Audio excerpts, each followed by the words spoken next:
মৃত্তিকা পানির গুরুত্ব। মৃত্তিকা স্থূল ও সূক্ষ্ম রন্ধ্র এবং মৃত্তিকা কণার গায়ে জড়িয়ে থাকা পানিই হলো মৃত্তিকা পানি। মৃত্তিকা পানি মৃত্তিকার একটি আয়তনিক উপাদান।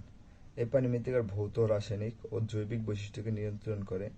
এই পানির উপর একটি নির্ভর করে মৃত্তিকাস্থ উদ্ভিদ ও ক্ষুদ্র জীবাণু জীবন ধারণ করে।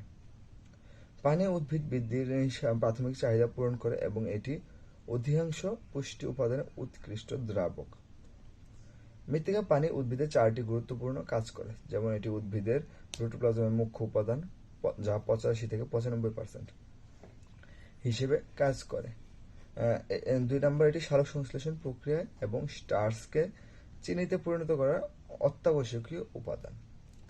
3 হচ্ছে, এটি এমন একটি দ্রাবক যার মাধ্যমে পুষ্টি উপাদান উদ্ভিদের বিভিন্ন অংশে চলাচল করে এবং এটি উদ্ভিদকে রসস্ফীতি প্রদান করে যাতে উদ্ভিদের শাখা প্রশাখার সঠিক গঠন এবং অবস্থান নিশ্চিত হয়ে সূর্যের আলো গ্রহণ করতে পারে।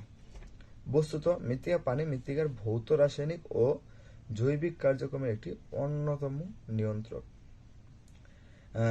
নিম্নে কৃষি ও উদ্ভিদের উপর মৃত্তিকা পানির গুরুত্ব বর্ণনা করা হলো।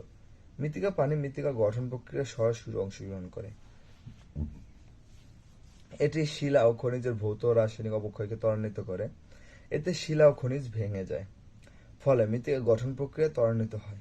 কাজেই যে ধরনের মৃত্তিকায় গঠিত হোক না কেন, তার প্রধান নিয়ামক হলো মৃত্তিকা পানি। মৃত্তিকা বিজ্ঞানের ক্ষেত্রে মৃত্তিকা বলতে যা বোঝায় তার একটি গুরুত্বপূর্ণ উপাদান হলো মৃত্তিকা পানি। আয়তনিক দিক থেকে যার পরিমাণ 25%।